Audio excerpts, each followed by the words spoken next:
Bienvenidos a la víspera de nuestro tiempo. El tema de hoy es el anarquismo, tema que seguirá en una segunda emisión de este programa la próxima semana, porque nos parece que es suficientemente importante como para tratarlo en 2 sesiones, y aún así apenas quedará más que reducido a un simple boceto, y en todo caso merece la pena hablar un poco más de lo habitual sobre algo tan cercano, y yo diría que hasta tan nuestro, como es el tema del anarquismo. Si consultamos una enciclopedia universal, dice exactamente: el anarquismo es una escuela o teoría que se propone aniquilar el régimen social, político y económico, suprimiendo el Estado y colocando en su lugar la comunidad de individuos sin autoridad, sin religión, sin propiedad y sin familia. Quizás sea esto el anarquismo, quizás sea mucho más que esto, quizás no sea esto, quizás sea la bestia negra para círculos muy conservadores, quizás sea un movimiento con una tremenda carga de romanticismo, quizá venga más atrás en la historia de lo que podríamos pensar, quizás sea genuinamente español. Todo esto nos gustaría aclararlo a través de estas 2 emisiones que vamos a tener, y lo podremos hacer con la ayuda de nuestros invitados, porque son personas que por un lado lo han vivido, han militado, y por otro lo han estudiado con todo detenimiento. Vamos a presentárselos. Doña Federica Montseny, pues es un trozo de historia de España vivo, afortunadamente, es toda una figura del anarquismo. Si le hemos preguntado su profesión a efectos de esta breve tarjeta de presentación, nos dijo periodista, nos dijo escritora y nos dijo per accident ministro. Exactamente.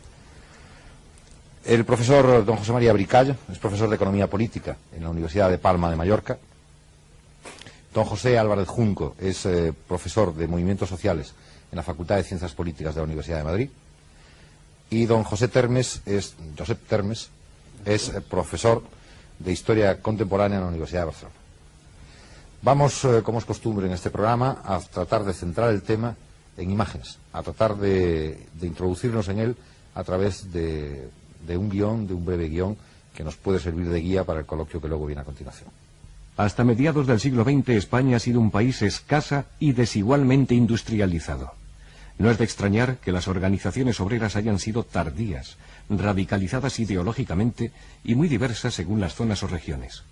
Pero hay un fenómeno especialmente típico de la historia de nuestro movimiento obrero, que es su escisión en 2 grandes ramas, una socialista y otra anarquista.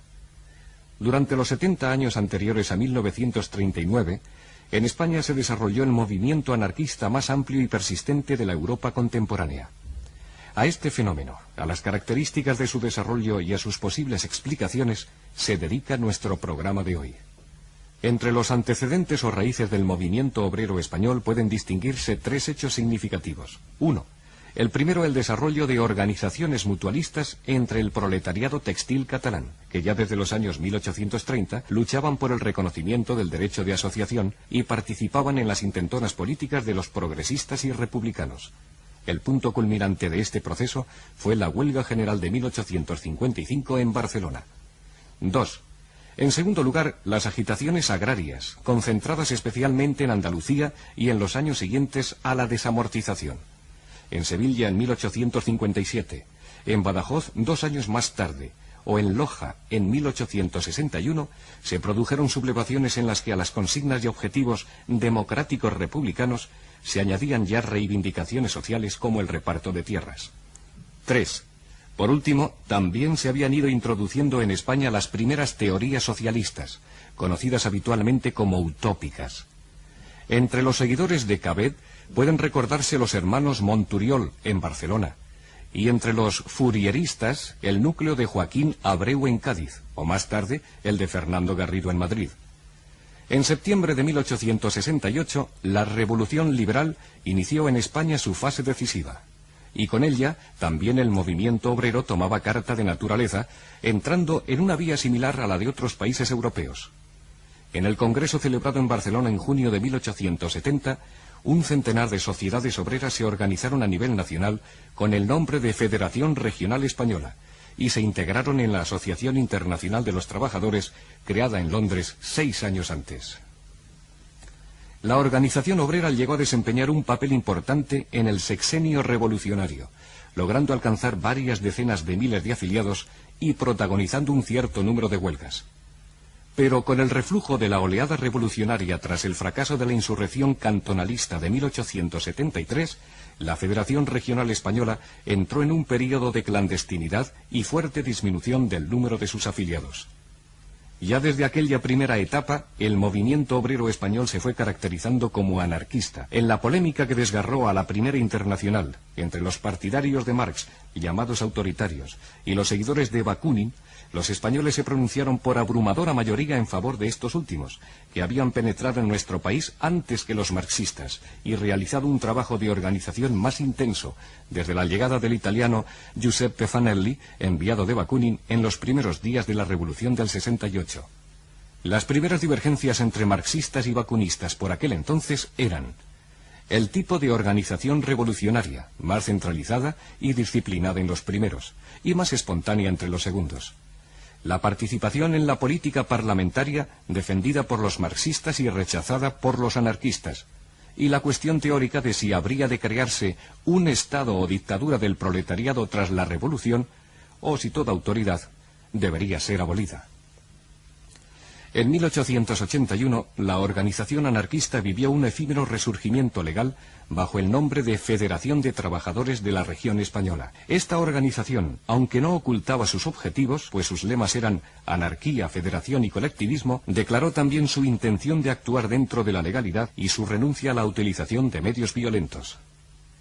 Durante 2 años, la nueva Federación de Trabajadores se expandió de manera espectacular hasta alcanzar los casi 60.000 afiliados, principalmente en Cataluña y Andalucía. Pero la llamada conspiración de la Mano Negra cegó bruscamente este proceso. Fueron aquellos unos crímenes cometidos entre Arcos y Jerez de la Frontera, cuya autoría nunca ha llegado a estar satisfactoriamente aclarada por los historiadores, pero que sirvieron para conectar a la Federación de Trabajadores con una supuesta red terrorista y para justificar así la represión que se desencadenó sobre ella. Cientos de detenciones y media docena de ejecuciones sirvieron para agostar la vida de aquella organización. A partir de entonces y hasta el fin de siglo, el movimiento recaería en la dispersión y la clandestinidad. Este fue, además, el período de las bombas anarquistas, en que acciones terroristas desesperadas y violenta represión generalizada contra el movimiento se encadenarían en espiral terrible. Paulino Pallás atentó contra el general Martínez Campos y fue fusilado. Para vengarle, Santiago Salvador arrojó 2 bombas al patio de butacas del Teatro Liceo de Barcelona, causando una 20 de muertos. Alguien, aún desconocido, lanzó otro explosivo contra la procesión del Corpus Christi, también en Barcelona. A cada atentado sucedían interminables cuerdas de presos conducidos al castillo de Montjuic, algunos fusilamientos y centenares de penas de prisión. Para vengar las torturas a las que se dijo habían sido sometidos los prisioneros, y tras una amplia campaña internacional en la que sufrió un serio desprestigio el régimen español, el italiano Angiolillo, venido expresamente desde Londres, asesinó al presidente del gobierno, Cánovas. Como en tantos otros países del mundo, terrorismo y anarquismo quedaron indeleblemente asociados en la imaginación del gran público.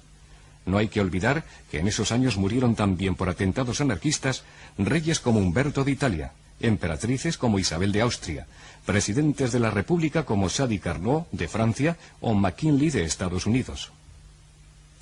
No todos los ideólogos libertarios estaban, sin embargo, de acuerdo con aquella evolución de los acontecimientos, y muchos de ellos rechazaban abiertamente la violencia, recordando el ideal básicamente pacifista del anarquismo, la eliminación de toda coacción en las relaciones sociales.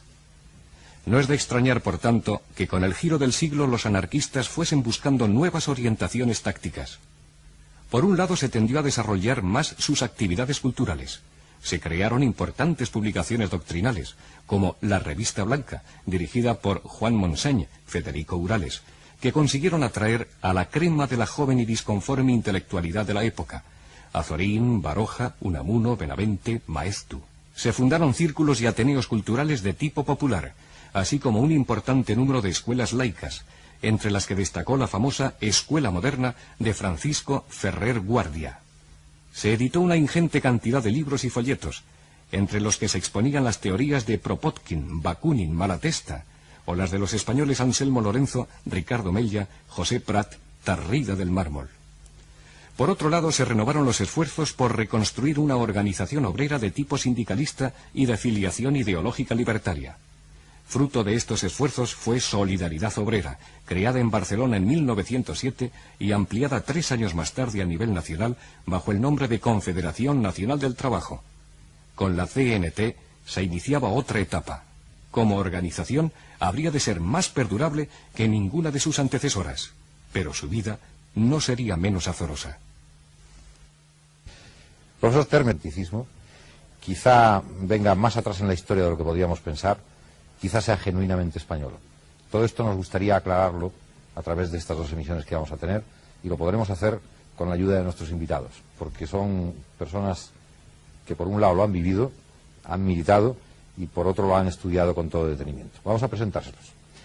Doña Federica Montseny, pues es un tal, dice exactamente: el anarquismo es una escuela o teoría que se propone aniquilar el régimen social, político y económico, suprimiendo el Estado y colocando en su lugar la comunidad de individuos sin autoridad, sin religión, sin propiedad y sin familia. Quizás sea esto el anarquismo, quizás sea mucho más que esto, quizás no sea esto, quizás sea la bestia negra para círculos muy conservadores, quizás sea un movimiento con una tremenda carga de romanticismo.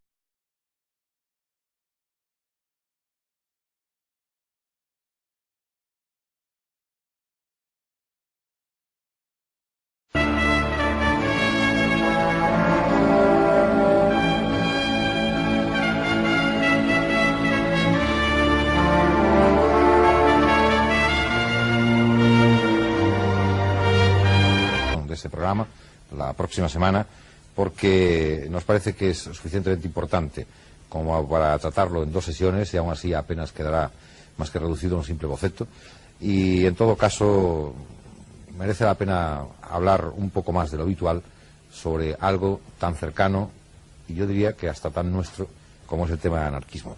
Si consultamos una enciclopedia universal.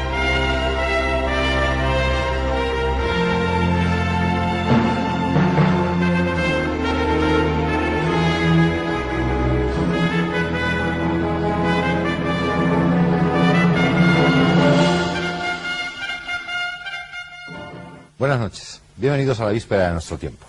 El tema de hoy es el anarquismo, tema que seguirá en una segunda emisión.